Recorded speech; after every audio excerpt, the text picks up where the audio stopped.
నాకు చిరకాల మిత్రుడిగా నా సోదరుడు కిషన్ రెడ్డి గారు మొదటి నుంచి అండదండలు అందించడం వల్ల ఈ పోరాటం ముందుకు సాగింది, అంతిమ విజయం దక్కింది. నా పక్కనే ఉండి ఆయన కూడా ఈ కార్యక్రమంలో పాల్గొని నేను రావడానికంటే ముందే 1 గంట 2 గంటల ముందు ఇక్కడ వేచి ఉండి తన స్నేహానికి ఒక విలువనిచ్చే వ్యక్తిగా తన బాధ్యత తీసుకున్న సందర్భం. అట్లనే నా సోదరులు బలహీన వర్గాలకు సంబంధించిన నాయకుడు పార్లమెంట్ సభ్యులు ఈటల రాజేంద్ర గారితో నాకు అనుబంధం ఉద్యమం మొదలు కాకముందు నుంచి నాకు అనుబంధం ఉన్నది.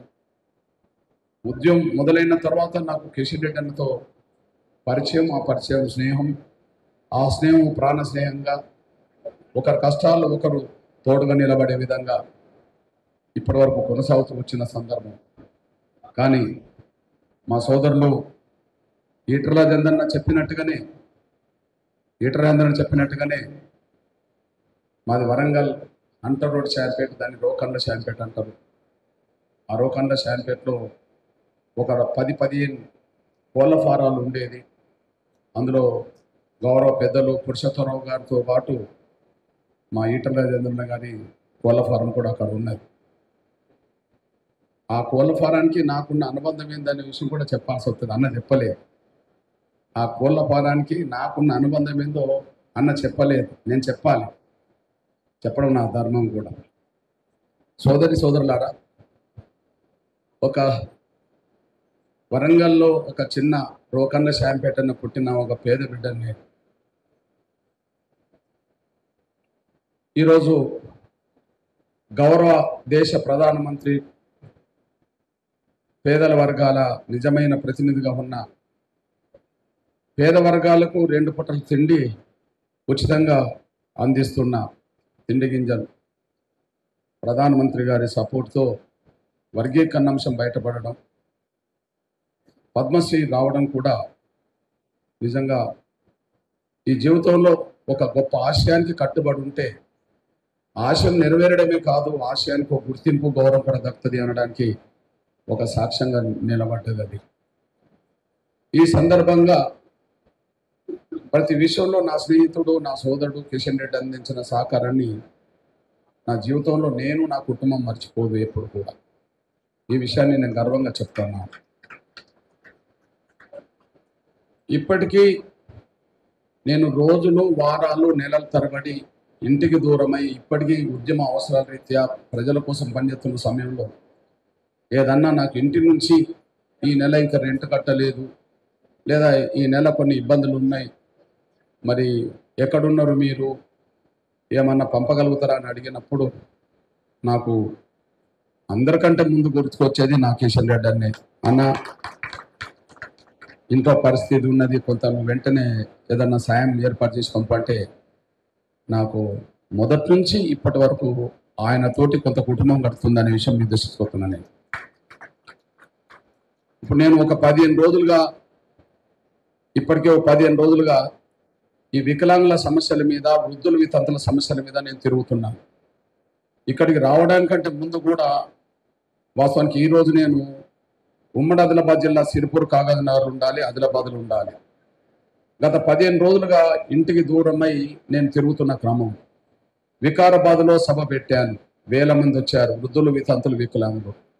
తర్వాత మేడ్చల్లో పెట్టాను, తర్వాత సిద్దిపేటలో పెట్టాను, కరీంనగర్లో సభ జరిగింది, మంచిర్యాల సభ జరిగింది, నిర్మల్లో జరిగింది, నిజామాబాద్లో జరిగింది, గద్వాల్లో జరిగింది, వనపర్తిలో జరిగింది, మహబూబ్నగర్లో జరిగింది, నారాయణపేటలో జరిగింది.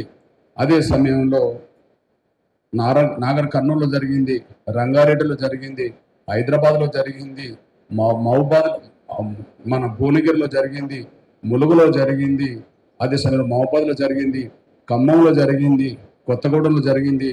నిన్న నేను కొత్తగూడెం నుంచి వచ్చి భూపాల్పల్లిలో సభ జరిగింది, అదే సమయంలో మళ్ళా పెద్దపల్లిలో జరిగింది, రాత్రి గోదావరిఖంలో కార్యక్రమం జరిగింది.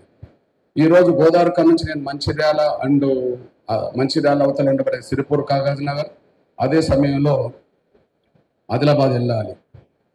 ఈరోజు కార్యక్రమం ఇది కాబట్టి దాన్ని కొద్దిగా వాళ్ళకు నచ్చజెప్పి ఈరోజు వాయిదేసుకొని ఇక్కడ రావాల్సి వచ్చింది. మళ్ళీ రేపే సిరిసిల్ల ఉన్నది, జగిత్యాల ఉన్నది, ఎల్లుండి మెదక్ ఉన్నది, సంగారెడ్డి ఉన్నది.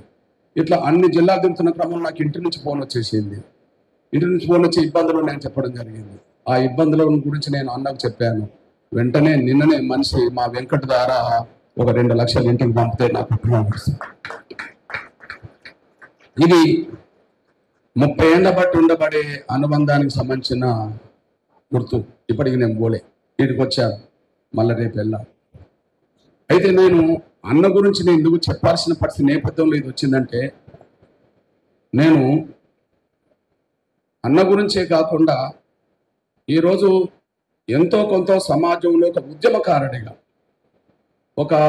ఒక అంశం మీద పరిష్కారం కోసం ఎక్కడ రాజీ పడకుండా ముందుకు తీసుకెళ్లే ఒక ఉద్యమకారుడిగా ఎంతో కొంత సమాజంలో తెలుగు నేల మీద దక్షిణాదిలో దేశంలో గుర్తింపు ఉన్నదంటే దానికి నాకు 2 కారణాలు.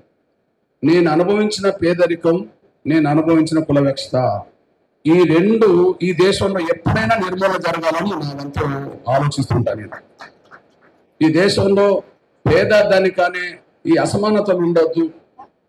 అదే సమయంలో నీ కులం ఎక్కువ, నా కులం తక్కువ, ఈ కులం తక్కువ అనే ఒక వివక్షత ఉండొద్దు. ఈ వివక్షత లేని సమాజాన్ని కోరుకోవాలని కసిగా ఆలోచిస్తాను నేను. ఎందుకంటే నేను చిన్నప్పుడు కులం అంటే ఏదో తెలియని రోజుల్లో కుల వివక్షత గురైన బాధ గుండెని ఇప్పటికీ పిండుతుంటుంది. కుల వివక్షత గురైన బాధ గుండెని ఇప్పటికీ పిండుతుంటుంది. మా అమ్మ కూలి పనులు చేసి కూలి డబ్బుల కోసం ఊర్లోకి వెళుతున్న సమయంలో నేను చిన్నోడిగా మా అవ్వ చేయి పట్టుకొని వెళుతుంటే ఒక పశువులను కొట్టుకొస్తున్న ఒక పెద్ద మనిషి, పశువుల మీద చెయ్యి వేసుకొని తోలుతోస్తున్న పెద్ద మనిషికి నాకు తెలియక చెయ్యి తగిలితే కులం పేరు అప్పుడే అతను పెద్దగా వాడి ఇంకా బూతు పదాలు వాడి, అరే నీ చెయ్యి నాకు తగిలింది, నువ్వు అంటరానోడు అని చెప్పి ఒక కాలుతో తన్నితే నేను కింద పడి కొట్టుకుంటున్నా. చిన్నప్పుడు అది కింద పడి నేను కొట్టుకుంటుంటే నా తల్లి నన్ను లేపకుండా, అయ్యా నా బిడ్డకు తెలియక తలిగిండయ్యా, నీకు నా బిడ్డను క్షమించయ్యా అని చెప్పి ఆయన కాళ్ళ మీద పడే పరిస్థితి.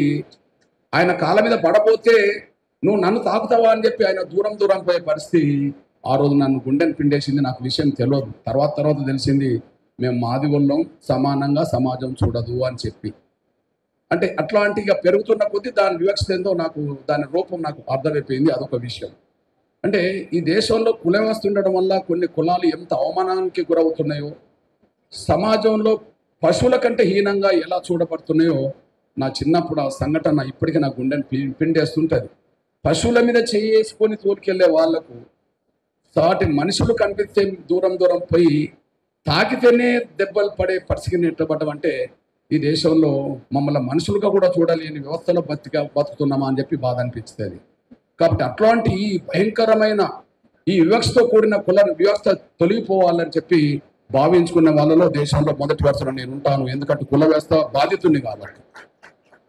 రెండోది, నాకు ఏ కులమైనా ఏ మతమైనా నన్ను ప్రభావితం చేయదు, కానీ పేదరికం సంబంధించిన అంశాలు మాత్రం నన్ను ప్రభావితం చేస్తుంటాయి. నాకు ఏ కులమైనా ఏ మతమైనా నన్ను ప్రభావితం చేయదు, కానీ ఏ కులమైనా ఏ మతమైనా పేదలను పడుతున్న అంశాలు ఏదైనా సమస్య వచ్చినప్పుడు మాత్రం ఖచ్చితంగా ప్రభావితం చేస్తుంది. దానికోసం నిలబడాలని ఆలోచన వస్తుంది. కారణం ఏంది అన్నప్పుడు నేను అత్యంత పేద కుటుంబం వచ్చిన ఈ సమాజంలో పశువుల కంటే హీనంగా చూడబడ్డ కులం ఒకవైపు, మరొక వైపు పేదరికం ఒకవైపు చాలా భయంకరమైన అనుభవించిన కుటుంబంలో వచ్చిన వాడిని. సాక్ష్యం మీ కళ్ళ ముందు చెప్తాను. అక్కడికి వెళ్ళక ముందు ఈటల రాజేందర్ అన్నతో నాకుండబడి అనుబంధం మీద చెప్పడం కంటే ముందు నా పేదరికమే ఆయన దగ్గరికి తీసుకెళ్ళింది. నా పేదరికమే 86లో ఆయన దగ్గరికి తీసుకెళ్ళింది. ఏం పేదరికం? అవును, అత్యంత పేద కుటుంబంలో పుట్టిన వాళ్ళం. నా కుటుంబాన్ని నేను పోషించుకోవడానికి వరంగల్లో నా తల్లిదండ్రులు బతికినప్పుడు, లేదా వరంగల్లో నేను ఇప్పుడు ఉద్యమకారుడిగా రానక ముందు నా కుటుంబాన్ని నేను పోషించుకోవడానికి మా శాంపేట్ నుంచి వరంగల్కు రిక్షా తొక్కేవాడిని. నేను కొంతకాలం నేను ఆటో రిక్షా నడిపాను, కొంతకాలం నేను ట్రాక్టర్ నడిపాను, కొంతకాలం నేను బండ కొట్టాను, మా ఊర్లో రైతుల పొలాల్లోకి ఏ పనులు ఉంటాయో ఆ పనులకు వెళ్ళడం జరిగింది. ఆ పనులకు వెళ్ళినప్పుడు కూడా మాకు నీళ్లు కావాలంటే వాళ్ళు చేతుల్లో పైనుంచి పోసేవాళ్ళు, కానీ కనీసం చెంబు కూడా మాకు ఇచ్చేవాళ్ళు కాదు. అట్లాంటి వ్యవస్థ పేదరికం మాకు తెలుసు. అట్లాంటి పరిస్థితులు నేను రాళ్ళు కొట్టి బతికాను, కుటుంబాన్ని పోషించుకున్నాను, చెప్పులు కొట్టి రిపేర్ చేసుకొని బతికాము. ఆ నేపథ్యంలో కొన్ని సందర్భాల్లో పనులు లేనప్పుడు అప్పుడు అన్నం ఉన్నది కోళ్ళ ఫారాలు ఉంటే ఆ కోళ్ళ ఫారాల్లో కోళ్ళ ఎరువులు ఎత్తేయడానికి నేను వారాలు నెలలు పడి అన్న పోల్ట్రీ ఫామ్లో నేను పనిచేసిన. ఇది మానవాళి. అన్న కోళ్ళ ఫారాలో నేను పనిచేశాను, ఎరువులు ఎత్తాను. నేను చెప్పుకోవడానికి బాధ ఏంది, సిగ్గేంది, వాస్తవమే కదా. నేను ఇప్పుడు 86 నుంచి పరిచయం అంటే అన్నకు నాకు అప్పుడు ఏం పరిచయం ఉంటుంది? అన్న అంటర్ రోడ్డుకు కోళ్ళ ఫారాలు, మాది రోడ్ యువతల మాదిగవాడకు కోళ్ళ ఫారాలకు ఏం సంబంధం ఉంటుంది అన్నప్పుడు అక్కడ ఆ కోళ్ళ ఫారాల్లో ఎరువును ఎత్తేయడానికి మనుషులు కావాలి, కూలీలు కావాలి. కాబట్టి ఒక కూలి పనిగా కూలివాడిగా వెళ్ళి అక్కడ ఎరువులు ఎత్తేసిన కుటుంబం, ఎరువులు ఎత్తేసిన వాడిని. కాబట్టి అన్నతోటి ఉండబడే అనుబంధం అక్కడి నుంచే ఉన్నది. అట్లా ఒక ఊర్లో పెరిగిన వాళ్ళంగా, ఒక ఊర్లో కలిసి పనిచేసిన వాళ్ళంగా కూడా అక్కడ ఉన్నది. ఆ నేపథ్యం నాకు ఉన్నది. ఇక మీ విషయం చెప్తాను. నాకు పేదరికం ఎంత ప్రభావితం చేస్తుందంటే, నేను బంగ్లాలో పుట్టలేదు, గడిలో పుట్టలేదు. నేను బంగ్లాలో పుట్టలేదు, నేను గడిలో పుట్టలేదు. పక్క గుడిసెలో నేను పుట్టాను. తాటాకి కమ్మలతో కట్టిన గుడిసె, లేదా కొన్ని సమయంలో చెరలో దొరికే తుంగ ఉంటుంది, ఆ తుంగ తెచ్చుకొని కప్పుకున్న గుడిసె, లేదా కొన్ని సందర్భంలో గడ్డి తీసుకొని కప్పుకున్న గుడిసె. కానీ ఒక్కొక్కసారి ఎంత భయంకరమైన రాత్రులు ఎదుర్కొంటామంటే, మేము ఒక వర్షాకాలంలో లేదా బాగా గాలి దుమారం వచ్చినప్పుడు ఆ గుడిసె మీద ఉండబడే కమ్మలు, అంటే తాటి కమ్మలు ఎగిరిపోతుంటే, లేదా ఆ తుంగ ఎగిరిపోతుంటే, గుడిసె మీద గడ్డి ఎగిరిపోతుంటే, ఆ గుడిసె మీదకి ఎక్కి ఆ గుడిసెను, ఆ కమ్మలను ఒదిగి పట్టి అక్కడ రాళ్ళు పెట్టి, కొంత పెద్ద రాళ్ళు పెట్టి దానికి తాళ్ళు కట్టి గుడిసెని ఎగిరిపోకుండా, ఆ గడ్డి ఎగిరిపోకుండా గట్టిగా అదిమి పట్టడానికి ప్రయత్నం చేసిన కుటుంబం వచ్చిన వాడిని. ఇక వర్షం వస్తే మా బాధలు వర్ణనాతీతం. ఆ గుడిసె ఉరిస్తే, నీళ్ళు ఇంట్లోకి వస్తే, ఆ ఇళ్ళంతా తడిసిపోతే, ఎక్కడ పడుకున్న చోటు లేకపోతే పక్కకు ఎక్కడో ఒక మూలకు, ఆ గుడిసెలో ఒక మూలకు, నిట్టేడవతల మూలకు చాపలు గంతలు వేసుకొని నిద్రపోకుండా కూర్చొని గడిపిన రోజులు నాకు అనుభవం ఉన్నది. కాబట్టి పేదల బాధలంటే నాకు అర్థమవుతుంది, పేదల సమస్యలను పంచుకోవడానికి ప్రయత్నం చేస్తాను. ఈ నేపథ్యంలో ముందుగా ఎస్సీ వర్గీకరణ అంశం కూడా ఒక న్యాయమైన అంశం కాబట్టి పోరాటంగా మలసాల్సి వచ్చేసింది. అంబేద్కర్ సాధించిన రిజర్వేషన్ల ఫలాలు దళితుల్లో ఉండబడే అన్ని కులాలకు, ఒక తెలుగు నేల మీదనే కాదు, ఈ దేశంలో ఉండబడే అన్ని కులాలకు వాళ్ళ న్యాయమైన వాట దక్కాలనే పోరాటమే ఎంఆర్పిఎస్ వర్గీకరణ కోసం చేసింది. ఈ చేసిన పోరాటం తెలుగు నేల మీద అందరికీ తెలిసిందే. ఉద్యమాలు ముందుకు నడిపాం, కష్టాలు పడ్డాం, బాధలు పడ్డాం, జైలు పాలైనాం, నిర్బంధాలు ఎదుర్కొన్నాం. కొన్ని సందర్భాల్లో మా పిల్లల ప్రాణాలు కూడా కోల్పోయినాం. అంతిమంగా ఎన్నో ప్రయత్నాలు జరిగిన తర్వాత, ఎన్నో కుట్రలు ఉద్యమం మీద జరిగిన తర్వాత, అంతిమంగా ప్రారంభంలో నా పెద్ద ఆయన వెంకయ్య నాయుడు గారు అందించిన సహకారం, అంతకుముందు ఉమ్మడి ఆంధ్రప్రదేశ్లో గౌరవ చంద్రబాబు నాయుడు గారు వర్గీకరణ విషయంలో ముందడిగేసిన సందర్భం, ఆ పెద్దల సహకారంతో, పెద్దలు వెంకయ్య నాయుడు గారితో అనుబంధం ఉండబడే నా సోదరుడు పరిచయమైన కాడ నుంచి ఆ రోజు నుంచి ఈ రోజు వరకు గౌరవ ప్రధానమంత్రిని అమిత్ షా గారిని కూడా మాదిగల సభలకు తీసుకొచ్చి వర్గీకరణ అంశం న్యాయమని చెప్పి వాళ్ళు గుర్తించినట్టుగా చేసి, అంతిమంగా కేంద్ర ప్రభుత్వం తరఫున అఫిడవిట్ సుప్రీంకోర్టుకి ఇచ్చినట్టు చేసి, వర్గీకరణ విజయంలో నా సోదరుడు, నాకు ప్రాణ సమానుడు, నా సోదరుడు అందించిన సహకారమే నా కీలకం. ఇది నేను ఎన్నడూ మర్చిపోను. ఇది వాస్తవం, ఇది వాస్తవం. అందువల్ల నా జాతి, నేను గౌరవ పెద్దలు నరేంద్ర మోడీ గారికి, అదే సమయంలో పెద్దలు అమిత్ షా గారికి, నా సోదరుడు కిషన్ రెడ్డి గారికి ఎప్పుడు మేము రుణపడి ఉన్నాం. ఖచ్చితంగా రుణం తీసుకుని ఏ సందర్భం వచ్చినా నేను రుణం తీసుకునే ప్రయత్నం చేస్తాను. అది నా కండవ మారకుండానే.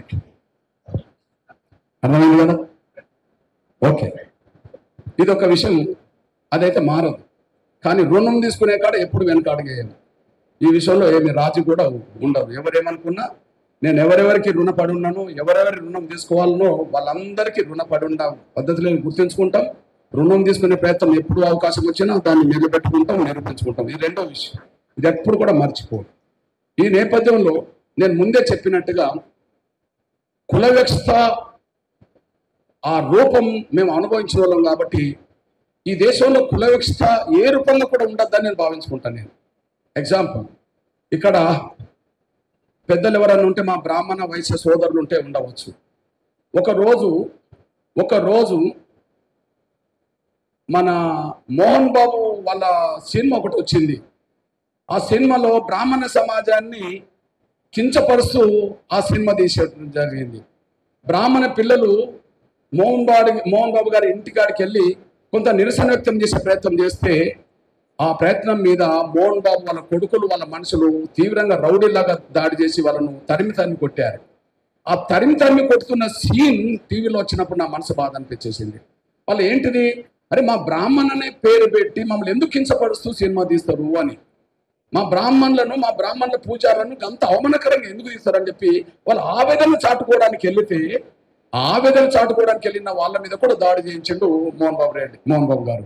అప్పుడు నేను వెంటనే, మోహన్ బాబు నువ్వు వెంటనే నా బ్రాహ్మణ సమాజానికి క్షమాపణ చెప్పమని చెప్పి నేను డిమాండ్ చేసి ఉద్యమం చేయాల్సి వచ్చేసింది. ఆ కోణంలో పెద్ద మన దాసనారాయణ ఫోన్ చేసి, కృష్ణాను మోహన్ బాబు గారు స్టేట్మెంట్ ఇచ్చావట, అది ఎట్లా ఉంటుందంటే, సార్ మీకు విజ్ఞప్తి చేస్తున్నా, ముందు ఆయనను ఆ నిడివి తీసేయమని సార్, బ్రాహ్మణ సమాజాన్ని కించపరిచే నిడివి తీసేయమని సార్. అదే సమయంలో అట్లా ఇంటికి వచ్చి ఒక నిరసన వ్యక్తం చేస్తే అంత భయంకరంగా కొట్టిస్తారా సార్? తప్పు కదా. ఆయన తప్పు తెలుసుకోవాలి, తప్పును సరిదిద్దుకోవాలి, ఆ నిడివి తొలగించుకోవాలని చెప్పి గట్టిగా నేను మాట్లాడి హెచ్చరిక చేస్తే ఆ తర్వాత మోహన్ బాబు సినిమాలో అది వెనుకలు పోయింది, ఆయన వెనుకలు తగ్గడం జరిగింది. అంటే ఎందుకు, నేను ఒక టీవీ ఛానల్లో పాల్గొన్నా. టీవీ ఛానల్లో పాల్గొన్నప్పుడు నన్ను ఆ ఛానల్ సంబంధించిన ఒక మిత్రుడు ఒక ప్రశ్న అడిగారు. అన్న, మీరు భయంకరమైన కుల వ్యవస్థను ఎదుర్కొన్న వాళ్ళు కదా, ఈ కుల వ్యవస్థలో ప్రధానంగా బ్రాహ్మణ సమాజమే మిమ్మల్ని కించపరిచింది కదా, బ్రాహ్మణిజం అంటేనే మిమ్మల్ని ఇబ్బంది పెట్టినట్టు ఉన్నది కదా, మరి మీరు వాళ్ళ కోసం మీరు ఎందుకు పనిచేసిండ్రు, వాళ్ళ గురించి ఎందుకు మాట్లాడినట్టు నేను అన్నా. వాళ్ళ తాతలు ఎవరో ముత్తాతలు మమ్మల్ని చిన్న చూస్తే ఇప్పుడు వాళ్ళ మనమల మీద మేము ప్రతీకారం తీసుకోవడం కాదు, వాళ్ళ పరివర్తన కోరుకుంటున్నాం అన్నా. నేను ప్రతీకారం తీసుకోవడం కరెక్ట్ కాదు, వాళ్ళ పరివర్తన కోరుకుంటున్నాం. అందరూ సమానమనే భావన రావాలని ఇప్పుడైనా గుర్తించుకోవాలని కోరుతామే తప్ప మేము ప్రతీకారం కోరుకునేటోళ్ళం కాదు అని చెప్పి నేను సమాధానం చెప్పాల్సిన పరిస్థితి వచ్చేసింది. అదే సమయంలో ఒక రోజు మన వైశ్య సమాజం మీద వయసులో మొత్తం స్మగ్లర్లు అన్నట్టుగా, వయసులో సామాజిక స్మగ్లర్లు అన్నట్టుగా ఒక కించపరుసు కంచెయ్య గారు ఒక పుస్తకం రాశాడు. అప్పుడు వైశ్య సమాజం కూడా రోడ్డెక్కి నిరసన వ్యక్తం చేసింది. అసలు ఏ సమాజాన్ని మొత్తం స్మగ్లర్గా చెప్పలేము కదా, ఏ సామాజిక వర్గాన్ని మొత్తం స్మగ్లర్గా చెప్పలేము కదా, అందులో కూడా పేదలు ఉన్నారు కదా, న్యాయబద్ధమైన వ్యాపారాలు చేసే వాళ్ళు అందులో కూడా ఉన్నారు కదా. ఒకవేళ స్మగ్లర్ స్వభావమే ఉంటే చాలా వర్గాల్లో కూడా కొంతమంది ఉండేటోళ్ళు ఉంటారు కదా, అందులో ఒకరిద్దరు చేసే దాన్ని ఒక కులానికి అంటగట్టడం న్యాయం కాదని చెప్పి అప్పుడు వైశ్య సమాజానికి అంటగా ఎంఆర్పీఎస్ మాత్రమే ఉద్యోగం చేసి కూడా నేను దృష్టికి తీసుకొస్తున్నాను. ఎందుకంటే వివక్ష ఏ రూపం ఉన్నా, ఎవరు కుల వివక్ష గురైనా కూడా ఆ కుల వివక్ష బాధితులు కాబట్టి ఖచ్చితంగా ఎవరికి అన్యాయం జరిగినా, ఎవరికి అవమానం జరిగినా వాళ్ళ పక్షాన్ని ఉండాలని చెప్పి మేము కోరుకునే సాంప్రదాయానికి కట్టుబడి ఉండాల్సి వచ్చేసింది. ఇకపోతే పేదరికం అంశాలు ఎట్లా ప్రభావితం చేస్తాయి అన్నప్పుడు, పేదరికంతో వచ్చినాం కాబట్టి పేదరికం అంశాలే ప్రభావితం చేసి ఉద్యమాలుగా మారినాయి. అందుకు సాక్ష్యమే నా సోదరుడు ముందు మాట్లాడినప్పుడు మన ఈటల రాజేందర్ అన్న చెప్పాడు. అదే సమయంలో మా సోదరుడు కిషన్ రెడ్డి అన్న గారు కూడా ప్రతి సభలో చెప్తూనే ఉంటారు. ఎందుకు ఒక గుండె జబ్బుతో బాధపడుతున్న పేదల సమస్య ఎంఆర్పీఎస్ ఎందుకు తీసుకున్నది? ఇది ప్రభుత్వం బాధ్యత కదా. పోని ప్రభుత్వం బాధ్యత నెరవేర్చకపోతే ప్రతిపక్షాలు కదా గుర్తు చేయాల్సింది. దాంట్లో ఎంఆర్పీఎస్ ఎందుకు పాత్ర పోషించాల్సి వస్తుంది? ప్రభుత్వాలు పేద వర్గాలు ఎదుర్కొనే కొన్ని ప్రధాన సమస్యల మీద పట్టించుకోకపోతే, ప్రతిపక్ష పార్టీలు ఆ అంశాలను ఎజెండా చేసుకొని ప్రభుత్వాల మీద గట్టిగా ఎదుర్కోకపోతే, అట్లాంటి అంశాలు, పేదల అంశాలు ఎంఆర్పీఎస్ దృష్టికి రావాల్సి వచ్చిన సందర్భంగా అది ఒడిసి పట్టుకొని ఉద్యమాలుగా మారిస్తే ఇవాళ కొన్ని పథకాలు పెన్షన్లు పెరగడానికి దారితీస్తుంది. అది ఒడిసి పట్టుకున్నాం. అవును, ఈ ప్రపంచంలో 2 ఆసుపత్రులు ఉన్నాయి, ఈ దేశంలో 2 ఆసుపత్రులు ఉన్నాయి, హైదరాబాద్లో 2 ఆసుపత్రులు ఉన్నాయి, ఎక్కడైనా 2 ఆసుపత్రులు ఉన్నాయి. డబ్బులు ఉన్న వాళ్ళు ప్రైవేట్ ఆసుపత్రికి వెళ్తారు, మరి డబ్బు లేని వాళ్ళు ఎక్కడికి వెళ్ళాలి? గవర్నమెంట్ ఆసుపత్రులే. గవర్నమెంట్ ఆసుపత్రిలో అన్ని రకాలుగా సదుపాయాలు, సౌకర్యాలు, డాక్టర్లు అందుబాటులో ఉంటే పేదవాడికి వైద్యం బాగానే ఉంటుంది, కానీ అందుబాటులో లేదు కదా. అందుబాటులో ఉంటే మరి ప్రైవేట్ ఆసుపత్రి ఎవరి కోసం వచ్చినట్టు? అంటే డబ్బులు ఉన్న వాళ్ళ కోసం వచ్చినట్టు. అట్లాంటి సమస్య ఒక పేదము. నేను చెప్పాను, నన్ను కులం మతం నన్ను ఎవరు ప్రభావితం చేయలేరు, కానీ ఈ భారతీయుడిగా ఈ దేశ సాంప్రదాయాలు కట్టుబడి ఉండాల్సిందే. కానీ కుల వ్యవస్థ బాధితులం కాబట్టి కుల నిర్మూలన జరగాలని నేను కోరుకోవడంలో నేను ముందు వరుసలో నిలబడతా. ఈ నేపథ్యంలో ఒక పేద ముస్లిం బిడ్డ నసీం అనే ఒక పేద ముస్లిం బిడ్డ సమస్య, గుండె జబ్బుతో బాధపడుతున్న సమస్య 2004లో నా దృష్టికి వచ్చినప్పుడు ఆపరేషన్ ఖర్చుకు డబ్బు లేకపోతే ఆ డబ్బు సహాయం కోసం ఆపరేషన్ చేయించమని చెప్పి నేను స్వర్గీయ రాజశేఖర్ గారి దగ్గరికి వస్తే ఆయన కేవలం 25,000 కంటే ఎక్కువ ఇయ్యనన్నప్పుడు పేదవాళ్ళ ఆరోగ్య భద్రత గురించి మీరు గాలి కుదిలేస్తుండ్రు. అసలు గుండె జబ్బుతో బాధపడుతున్న పేదలకే కాదు, అన్ని వర్గాల పేదలకు ఏ కష్టం, ఏ అనారోగ్య సమస్య ఇచ్చినా ప్రైవేట్ ఆసుపత్రికి వెళ్ళినా అక్కడే ఖర్చు మొత్తం ప్రభుత్వం భరించే విధంగా ఉండాలని చెప్పి చేసిన ఉద్యమమే అందరికీ ఆరోగ్య సమస్యలు రావడానికి దారితీసింది. మీరు బయట రాష్ట్రాలకు వెళ్ళండి, బయట దేశాలకు వెళ్ళండి, డబ్బులు ఉన్న వాళ్ళు ప్రైవేట్ ఆసుపత్రులు కనిపిస్తారు, డబ్బు లేని పేదలు గవర్నమెంట్ ఆసుపత్రులు కనిపిస్తారు. కానీ ఈ తెలుగు నేల మీద మాత్రమే డబ్బు లేని ఏ పేద కుటుంబాలైనా వాళ్ళ పెద్ద పెద్ద ప్రైవేట్ కార్పొరేట్ ఆసుపత్రికి వెళ్తే అక్కడ కూడా ఉచిత వైద్యం, కార్పొరేట్ వైద్యం అందుతున్నదంటే ఆడ ఆర్గసీ వార్డులు ఏర్పడి అంటే అది ఎంఆర్పీఎస్ తీసుకొచ్చిన ఉద్యమం ఫలితం. ఆ ఉద్యమం జరిగినప్పుడు ఇప్పుడు లెఫ్ట్ రైట్ నా పక్కనే ఉన్నారు, ఫోటో చూశారా? ఇప్పటిది కాదు, అది ఇప్పుడు కాదు. గుండె జబ్బుల సమస్య ఒక ఉద్యమంగా మార్చే సమయంలో చూడండి, రేపు ఆగస్టు 7 వస్తే 21 సంవత్సరం ఇది. 2004 ఆగస్టు 7 సభ ఇది. 2007 ఆగస్టు 7 సభ. ఇగో నాకు ఇటువైపు కిషన్ రెడ్డి అన్న, ఇటువైపు రాజకీయ పార్టీలు కూర్చున్నారు, ఇటువైపు డాక్టర్లను కూర్చుని పెట్టా, ఇటువైపు మీడియా వచ్చేసింది. పేద కుటుంబాలకు సంబంధించిన బిడ్డలు, గుండె జబ్బు పిల్లలు తల్లిదండ్రులతో వచ్చారు. అక్కడ అకస్మాత్తుగా ఒక బిడ్డ చచ్చిపోయిండు. ఆ చనిపోయిన బిడ్డ శవాన్ని ఇక రోడ్డు మీద తీసుకెళ్లి ఉద్యమంగా మలసాల్సి వచ్చింది. అది ఈటలేంద్ర నియోజకవర్గం సంబంధించిన ఆ డెడ్ బాడీ, ఈటలేంద్రకు సంబంధించిన నియోజకవర్గంలో శనిగరం గ్రామానికి సంబంధించిన ఒక శోభన్ అనే బీసీ బిడ్డ డెడ్ బాడీ నేను కిషన్ రెడ్డి అన్న మోసుకొని పోయి అక్కడ చేసిన ఉద్యమ ఫలితమే ఆ రాత్రి నుంచే ఉచిత ఆపరేషన్లు మొదలైనవి. దానికి పెట్టిన పేరు ఆరోగ్య పథకం మారింది. స్వయం రాజశేఖర్ గారు చెప్పాడు. ఇది ప్రభుత్వాల బాధ్యత కదా. పేదవాడికి ఆరోగ్య భద్రత అందించాల్సింది ప్రభుత్వం కదా. పోనీ ప్రభుత్వానికి గుర్తు చేయాల్సింది ప్రతిపక్షం కదా. వాళ్ళు బాధ్యత నెరవేర్చారు, వీళ్ళు గుర్తు చేయరు. ఇట్లాంటి విషయాన్ని ఎంఆర్పిఎస్ వదిలిపెట్టలేదు. ఇవాళ ఒక నసీం అనే బిడ్డ కోసం చేసిన పోరాటం ఇవాళ వేలాది మంది చిన్నపిల్లలే కాదు, ఇవాళ తెలుగు నేల మీద ప్రతి పేద కుటుంబానికి ఇవాళ ఆరోగ్య భద్రత వచ్చేసింది, ప్రైవేట్ ఆసుపత్రికి వెళ్ళే అవకాశం వచ్చేసింది. ఇట్లాంటి అవకాశం ఈ దేశంలో ఏ రాష్ట్ర ప్రభుత్వంలో లేదనేసి కూడా మనం మర్చిపోదు. ఇంకా దీన్ని పెద్ద మనసు చేసుకొని, దీన్ని స్ఫూర్తిగా దీన్ని పెద్ద మనసు చేసుకొని నిజమే పేదలకు కేంద్రం కూడా సాయం చేయాల్సింది అని చెప్పి 2018లో గౌరవ ప్రధానమంత్రి నరేంద్ర మోడీ గారు కూడా ఆయుష్మాన్ భారత్ అనే పథకాన్ని తీసుకొచ్చిండు. దాని ఫలితం కూడా దీని రూపం కూడా మీరు మర్చిపోదని సాయం అనుకుంటున్నాం. ఆయన కూడా అంత ఆలోచన తొందర ఎందుకు వచ్చిందంటే ఆయన కూడా పేద కుటుంబంలో వచ్చినవాడు కాబట్టి ఖచ్చితంగా పేదలకు ఆరోగ్య భద్రత ఉండాలనే ఆలోచనకు రూపమేయడానికి ఇక్కడ ఉండబడి జరిగిన పరిణామాలు కూడా అర్థం చేసుకొని అక్కడ ఆయుష్మాన్ పథకాన్ని తీసుకొచ్చి దీన్ని ముందుకు నడిపించే ప్రయత్నం చేయడం జరిగింది. అంటే ఈ దేశంలో ఒక పేదవాడికి ఆరోగ్య భద్రత, కార్పొరేట్ ఆసుపత్రికి వెళ్ళినా కూడా వైద్యం అందించే పరిస్థితి ఎక్కడ ఉన్నదంటే తెలుగు నేల మీదనే ఉన్నది. ఇది మాదిగోళ్ళకే కాదు కదా, వాళ్ళు ఎస్సీలా, ఎస్టీలా, బీసీలా, మైనార్టీలా, ఓసీలా కాదు, అన్ని కులాల పేద బిడ్డలకు కదా, ఇవాళ పేద ప్రజలకు కదా ఇవాళ ఆరోగ్యశ్రీ కార్డు వచ్చేసింది. అందులో నేను పేద కుటుంబంలో వచ్చింది కాబట్టి పేదల సమస్యలు ఏ రూపం ఉన్నా దాన్ని ఖచ్చితంగా పట్టించుకోవాలి, మధ్యలో వదిలిపెట్టద్దని ఆ సంకల్పంతో జరిగిన పోరాటమే మనందరికీ మేలు జరిగిన విషయం మీకు మర్చిపోదు. ఇక రెండో విషయం, ఇప్పుడు నేను తిరుగుతూ వచ్చింది వికలాంగుల సబ్జెక్టు. చివరికి ఎందుకు ఎందుకు పట్టించుకోవాల్సి వచ్చిందో ఒక మాట చెప్తాను తర్వాత. కానీ 2007లో 200 రూపాయల పెన్షన్ ఉంది. 2007లో 200 పెన్షన్ ఉంది. ఆ సమయంలో రాజశేఖర్ గారు ముఖ్యమంత్రి ఉన్నప్పుడు కొంతమంది వికలాంగులు నా దగ్గరకు వచ్చి, అన్న మా కుటుంబానికి మేము భారం అయినట్టుగా మా కుటుంబం మమ్మల్ని చిన్న చూపు చూస్తుందన్నా, మేము అవమానం పడతామన్నా, మాకు ఇబ్బందులు ఉన్నాయన్నా, దయచేసి మా పెన్షన్ పెరిగేటట్టు చూడు అని అన్నారు. ఆ పెన్షన్ పెరిగినట్టు చూడమన్న ఆ పోరాటానికి 2007లో మళ్ళీ శ్రీకారం చుట్టాను. ఇప్పుడు 18 ఏళ్ళు నేను మళ్ళీ వదలలే. ఇప్పుడు అక్కడ నుండే మళ్ళీ నేను వస్తున్నాను. అంటే మధ్యలో మేము వదిలిపెట్టిన సమస్య లేదు. ఆ 200 పెన్షన్ 500 దాకా తీసుకొచ్చాం, 500 పెన్షన్ 1500 తీసుకొచ్చాం, 1500 పెన్షన్ 3000 తీసుకొచ్చాం, 3000 పెన్షన్ 2 తెలుగు రాష్ట్రాల్లో 6000 కావాలని డిమాండ్ చేశాం. ఇప్పుడు అక్కడ 6000 ఆంధ్రప్రదేశ్లో అమలు జరుగుతున్నాయి, ఇక్కడ 4000 అమలు జరుగుతున్నాయి. ఇచ్చిన మాట నిలబెట్టుకోవాలని చెప్పి 6000 పెన్షన్ అమలు చేయాల్సిందని చెప్పి వాళ్ళ గురించి ఉద్యోగం చేయాల్సిన పరిస్థితి వచ్చింది. ఇవాళ తీసుకొచ్చాం. ఇవాళ మీ పేద బిడ్డగా చెప్తున్నా, 2007లో లక్షల మందితో వికలాంగుల హక్కుల పోరాట సమితి గర్జన చేసింది. అంటే ఎన్నేళ్ల క్రితం కాళ్ళు లేని, చేతులు లేని, కళ్ళు లేని నా వికలాంగుల సమాజం కోసం 2007లోనే లక్షల మందితో 200 పెన్షన్ ఉన్న రోజుల్లో లక్షల మందితో యుద్ధం చేసి మొత్తం హైదరాబాద్ నగరాన్ని దిగ్బంధం చేశాం. చూడండి, వికలాంగులం కాదు వీరులం, వదలం కదలం అంటే హైదరాబాద్ నగరాన్ని దిగ్బంధం చేసి రోడ్ల మీద కూర్చున్నాం లక్షల మందితో. దాని ఫలితమే ఇవాళ భారతదేశంలో 2007 కంటే ముందు అతి తక్కువ పెన్షన్ ఇస్తున్న రాష్ట్రాలు మన ఉమ్మడి ఆంధ్రప్రదేశ్. చంద్రబాబు నాయుడు 75 ఇచ్చాడు, రాజశేఖర్ గారు 200 ఇచ్చిండు, అంతకుముందు ఎన్టీ రామారావు 50 రూపాయలు ఇచ్చిండు. అట్లుండేది. కానీ అప్పుడు మిగతా రాష్ట్రాలు 300, 400, 500. ఆ 300, 400, 500 రాష్ట్రాలు 1000 దాకా వచ్చినాయి. కానీ 200 పెన్షన్ రాష్ట్రాలు మాత్రము ఇవాళ తెలుగు రాష్ట్రాలు 6000 దాకా రావడానికి రంగ సిద్ధమైందనేసి కూడా మీరు మర్చిపోతారు. సహాయపడుతుంది. అక్కడ గణనీయంగా ఎందుకు పెరగలేదు?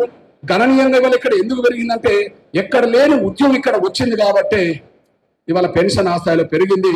ఇక్కడ ఒప్పుకున్న వాళ్ళు ఇస్తలేరు కాబట్టి మన ఉద్యమం మలసాల్సి వచ్చేసింది. ఇక పోతే మీ పేద బిడ్డగా ప్రభుత్వాలు వైఫల్యాలు, ప్రతిపక్ష పార్టీల నిర్లక్ష్యాలు, ఏ స్థాయిలో ఉంటే ఎంఆర్పీఎస్ ఒక సమస్యను టేకప్ చేస్తాయో ఒక సమస్య మీద మీకు దృష్టి పెట్టుకొని మాట్లాడుతున్నా నేను. ఏ సమస్య మమ్మల్ని ప్రభావితం చేస్తుందో, కులమా మతమా మమ్మల్ని ప్రభావితం చేసేది, ప్రజలు పడుతున్న బాధల, కులమా మతమా మమ్మల్ని ప్రభావితం చేసేది, ప్రజలు పడుతున్న బాధల అంటే ప్రజలు పడుతున్న బాధలే మమ్మల్ని ప్రభావితం చేసింది తప్ప కులం మతం కాదు అనడానికి ఒక ఉదాహరణ మీ దృష్టి తీసుకొస్తా. అది 12-13 ఏళ్ల క్రితం, అది ఇప్పటిది కూడా కాదు. అక్కడ కూడా మీ అన్నగా చెప్తున్నా, అయితే వీళ్ళు ఇద్దరు గుండె దెబ్బల ఉద్యోగంలో ఇద్దరు పక్కపక్కనే ఉన్నారు, వికలాంగుల ఉద్యోగంలో ఇద్దరు పక్కపక్కనే ఉన్నారు. అట్లనే ఇప్పుడు వృద్ధుల గురించి మాట్లాడుతున్నా. ఒకసారి మీరు ఆలోచించండి. ముస్లింల పెన్షన్ 2004లో 200 రాజశేఖర్ గారు ఇచ్చాడు. రాజశేఖర్ గారు చనిపోయింది 2009లో. చనిపోయినాక రోసే ముఖ్యమంత్రి అయ్యాడు, ఆయన 200 ఇచ్చాడు పరిపాలించేంత వరకు. రోసే దిగిపోయిన మంత్రి అయ్యాడు, ఆయన దిగిపోయేంత వరకు 200 ఇచ్చాడు 2014 వరకు. 2004 మొదలుకొని 2014 వరకు ₹1 పెరగలే పెన్షన్. ఇది సాక్ష్యం అందరూ తెలుసు. 2004 మొదలుకొని 2014 వరకు ₹1 పెరగలే. కానీ మన ఉమ్మడి ఆంధ్రప్రదేశ్ బడ్జెట్ ఎంత పెరిగిందంటే రాజశేఖర్ గారి మొదటి బడ్జెట్ 33,000 కోట్లు, కిరణ్ కుమార్ గారి చివరి బడ్జెట్ 1,61,000 కోట్లు. ఆ స్థాయిలో బడ్జెట్ పెరిగింది కానీ ₹1 పెన్షన్ పెరగలే. కానీ పెన్షన్ పెరగకపోతే ఎంఆర్పీఎస్ ఎందుకు టేకప్ చేయాల్సి వచ్చిందంటే పేపర్లో 2 ఫోటోలు చూసాను నేను.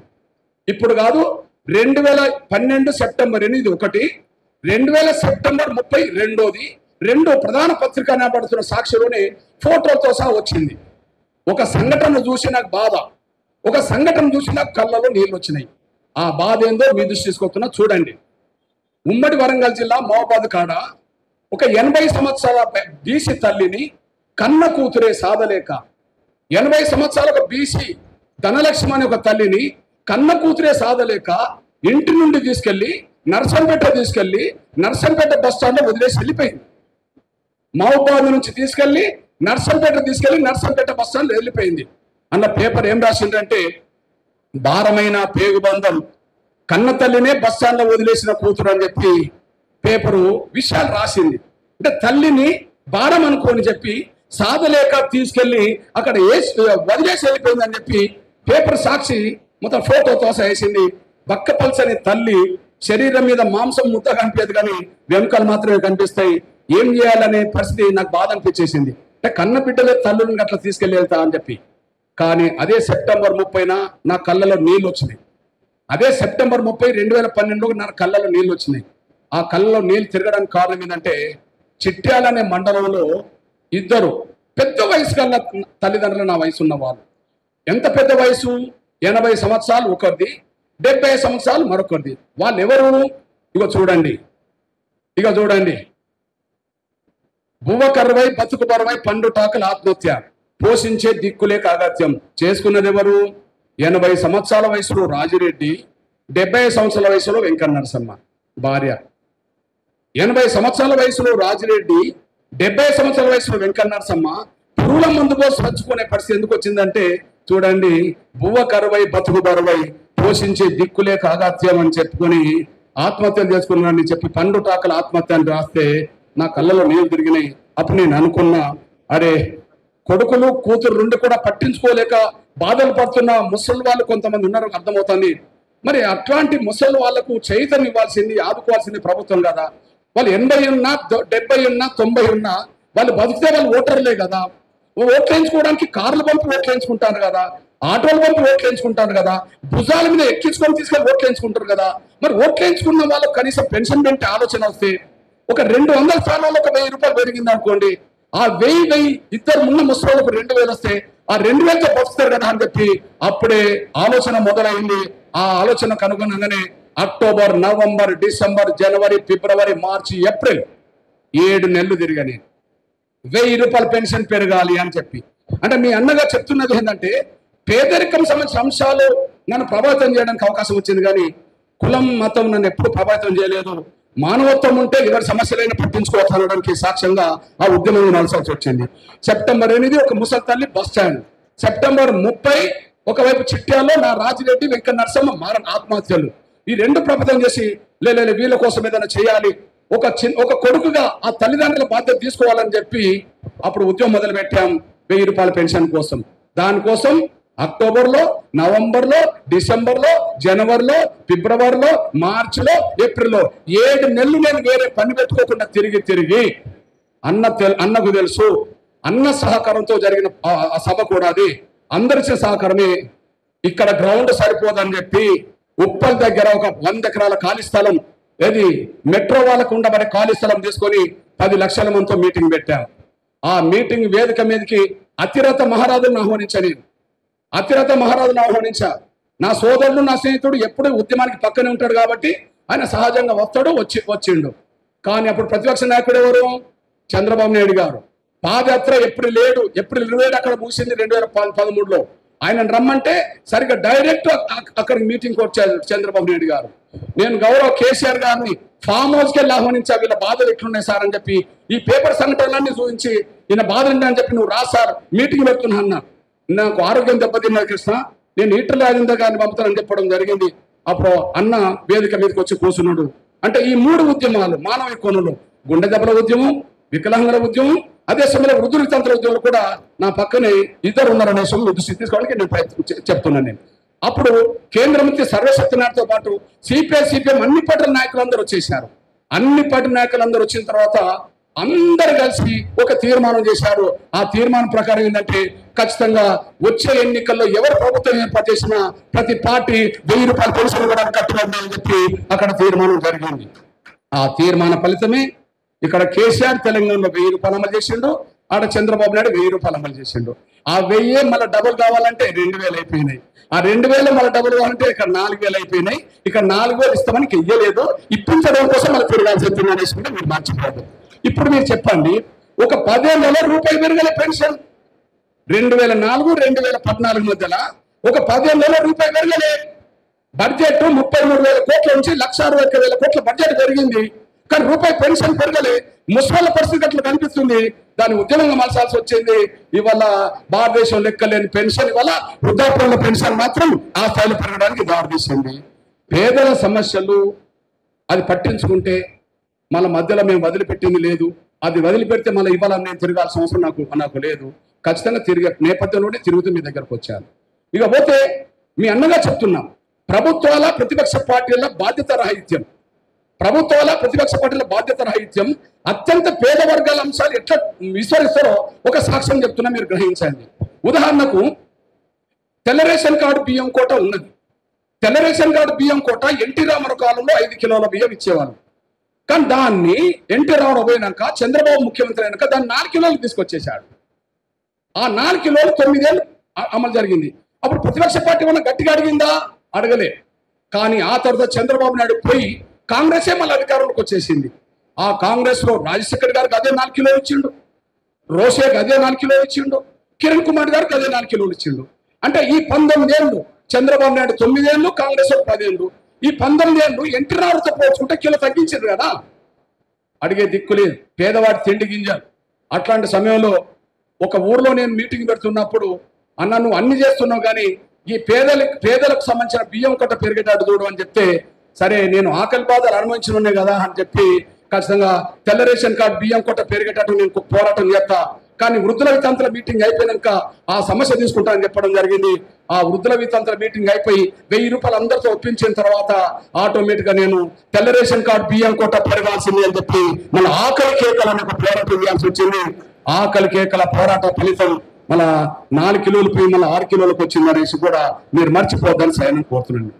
ఇవన్నీ నేను ఎందుకు చెప్తానంటే, నేను అత్యంత పేద కుటుంబం వచ్చిన కాబట్టి పేదల సమస్యలు అది ఏ రూపంలో ఉన్నా, పేదరికంతో బాధపడుతున్న వాళ్ళ సమస్యలు ఏ రూపంగా ఉన్నా, వివక్ష గురవుతున్న వాళ్ళు ఏ వర్గంలో ఉన్నా వాళ్ళ వైపు నా జీవితాంతం నిలబడాలనే ఆలోచన రావడానికి కారణం నేను అనుభవించిన పేదరికం, నేను అనుభవించిన కులవక్షతే ఇట్లా ఉద్యమకారుడిగా మంచింది, దానికే కట్టుబడి ఉండేదో చేసింది అనే విషయం కూడా మీరు మర్చిపోదని సైన్ కోరుతున్నాను. ఇంకొక విషయం లేటెస్ట్ ఇప్పుడు చెప్తాను, ఇంకా చాలా ఉద్యమాలు చేసాం, దాని ప్రస్తావన లేదు, ఇంకా భోజనాలు చేసే వాళ్ళు చాలా మంది ఉన్నారు. లేటెస్ట్ విషయం చెప్తున్నా నేను, నా సోదరులారా సోదరిమణులారా, నేను ముందే చెప్పాను కదా, వికలాంగుల పెన్షన్ 4000 నుంచి 6000 పెంచాలని నేను తిరుగుతున్నా. వృద్ధుల వితంతుల పెన్షన్, చేయిత పెన్షన్లన్నీ 4000 పెంచాలని తిరుగుతున్నా. ఇప్పుడు తిరుగుతూ మాత్రమే ఇక్కడికి వచ్చాను. ఇక్కడ నుంచి మళ్ళీ తిరుగుతూ మళ్ళీ నేను రేపు సిరిసిల్ల జగిత్యాల వెళ్ళాలి, మళ్ళీ రేపు ఎల్లుండి నుంచి నేను పోవాలి. నేను అంటున్నది చేయాల్సింది ఎవరు? ప్రభుత్వం కదా. పెంచాల్సింది ఎవరు? ప్రభుత్వం కదా. పెంచమని అడగాల్సింది ప్రతిపక్షం కదా. పెంచాల్సిన బాధ్యత ఏంటి? ప్రభుత్వం కదా. అడగాల్సిన బాధ్యత ఏంటి? ప్రతిపక్షం కదా. ఎంఆర్పీఎస్కి ఏం సంబంధం? కారణం ఏంటంటే పెంచాల్సిన ప్రభుత్వం పెంచట్లేదు, అడగాల్సిన ప్రతిపక్షం అడగట్లేదు. పెంచాల్సిన బాధ్యత లేదా రేవంత్ రెడ్డి గారికి? ఏం మాట్లాడిండు? ఇది కాంగ్రెస్ పార్టీ మేనిఫెస్టో కాదా? వికలాంగులకు 6000 ఇస్తామని ఒప్పుకోలేదా? వృద్ధుల వితంతులకు 4000 ఇస్తామని ఒప్పుకోలేదా? అదే సమయంలో ఇది బీఆర్ఎస్ మేనిఫెస్టో కాదా? మేము వచ్చిన 6000 4000 ఇస్తామని ఒప్పుకోలేదా? ఒప్పుకున్నారు కదా. ఒప్పుకున్న తర్వాత 20 నెలలు గడిచిపోయినాయి కదా. రేపు ఆగస్టుకు 20 నెలలు, 20 నెలల పెన్షన్ ఎందుకు పెరగలే? పెంచే ఉద్దేశం వాళ్ళకు లేదు, పెంచలే. అడిగే ఉద్దేశం లేదు వీళ్ళు అడగలేదు. అంటే పెంచాల్సిన వాళ్ళు పెంచారు, అడగాల్సిన వాళ్ళు అడగరు. ఇట్లాంటి సమయంలో పెంచుతామన్న దాన్ని కూడా అమలు చేయించలేని ప్రతిపక్షం ఉన్నది. ఇచ్చిన మాట నిలబెట్టుకోలేని పరిస్థితిలో ప్రభుత్వం ఉన్నప్పుడు వాళ్ళ పక్షాన్ని కొట్లాడాల్సిన అవసరం అని చెప్పి నేను తిరగాల్సి వస్తుందని కూడా మీరు మర్చిపోతాను సాయం కోరుతున్నాను. రేపు మీరు చూడబోతుండ్రు, ఆగస్టు 13వ తారీఖు నాడు వికలాంగుల వృద్ధుల వితంతుల లక్షలాది మందితో ఒక గర్జన పెట్టబోతున్నాం. ఆ ఇప్పుడు తిరిగేది ఎవరికి అర్థమవుతలేదు కానీ రేపు గర్జన లక్షలాది మంది వస్తారు. అప్పుడు తాడోపేడో రేవంత్ రెడ్డి సర్కార్తో తెలుసుకోబోతారు. ఆ సమయానికి నా సోదరుడు ఎట్లా ఉన్న కిషన్ రెడ్డి అన్న ఉంటాడు, నా సోదరుడు రాబోయే రోజుల్లో కూడా నా ఈటలందరూ అండ ఉంటాడు. ఈటలందరూ కూడా ఆయా సమయంలో సందర్భం వచ్చినప్పుడు అన్న ఇద్దరం కలిసి ఒక దళిత బలహీన వర్గాలను వచ్చే వాళ్ళమన్నా మనం ఖచ్చితంగా మన ప్రజా సమస్యల మీద కలిసి పనిచేయాల్సిన అవసరం అని చెప్పి ఆయా సందర్భాల్లో మాట్లాడుకుంటూ వస్తున్నాం. నా ప్రాణ స్నేహితుడు కిషన్ రెడ్డి అన్నకు నేను రుణపడి ఉన్నా. నా బలహీన వర్గాలు చదువుతున్న నా సోదరుడు కూడా నేను భవిష్యత్తులో కలిసి పనిచేస్తా. ఏదేమైనా పీడితులకు తాడితులకు కుల వివక్ష లేని, ఆర్థిక అసమానత లేని సమాజ నిర్మాణం కోసం నా జీవితాంతం నేను కష్టపడతా తప్ప రాజీ అనే నా డిక్లరేషన్ దాంట్లో ఉండదు. భవిష్యత్తులో అది సమాజం కోసమే నా జీవితం వెచ్చిస్తానని కూడా మీ దృష్టికి తీసుకొస్తూ ఈ స్థాయికి నన్ను తీసుకురావడానికి సాయం చేసిన నా సోదరుడు, నా ప్రాణ స్నేహితుడే అన్నిటికీ మూల కారకుడు అవుతాడనేసి కూడా మర్చిపోద్దని ప్రయత్నం చేస్తూ నా కష్టకాలంలో ప్రతి దశలో కూడా ఈటలాంటి నాకు అందుబాటులోకి వస్తున్నాడు. ఆయన కూడా నేను ధన్యవాదాలు చెప్తూ, కాంతారావన్న నువ్వు ఇంత శ్రద్ధ పెట్టి, ఇంత ప్రత్యేక శ్రద్ధ పెట్టి, ఎంతో వనరులు ఖర్చు పెట్టి వాళ్ళందరినీ సన్మానం చేసి నువ్వు ఏదైతే ఈ దేశంలో ఎంతో కొంత ఒక సామాన్యుడికి ఒక గౌరవం వచ్చినందుకు ఆ గౌరవ పురస్కారం దృష్టి పెట్టుకుని నన్ను గౌరవించే కార్యక్రమం చేశావే, మీ రుణం సందర్భం బట్టి నేను తీసుకుంటాను విషయం కూడా మర్చిపోవడానికి విజ్ఞప్తి చేస్తూ, ఏది ఏమైనా సమాజం కోసం పాటుపడే బిడ్డగుంటమే తప్ప స్వార్థం కోసమో రాజకీయ లబ్ధి కోసమో కండువ మార్చుకునే పరిస్థితి నా జీవితంలో రాదనేసి కూడా మర్చిపోవడానికి కూడా గుర్తు చేస్తూ బయలుదేరుతాను. ధన్యవాదాలు. అదే సమయంలో ఇక్కడ నేను గర్వకారణంగా చెప్పుకునేది ఏంటంటే ఎంఆర్పిఎస్ అనేది ఒక సంస్థ, ఒక కార్యకర్తలకు ఉండరు. మాకు ఎంఆర్పిఎస్ అనేది భారతదేశం బార్డర్ను కాపాడడానికి సైన్యం ఎట్లా పనిచేస్తుందో ఎంఆర్పిఎస్ తీసుకునే నిర్ణయానికి నా ఎంఆర్పిఎస్ కార్యకర్తలు, నాయకులు అదే సైనికులుగా పాత్ర పోషిస్తుంటారు. ఒక బలమైన సైన్యంగా ఎదిగిన నా కార్యకర్తలు, నాయకులందరికీ ప్రత్యేకంగా ధన్యవాదాలు చేస్తున్నాను. ధన్యవాదాలు. నా మీడియా తమ్ముడు కూడా ధన్యవాదాలు.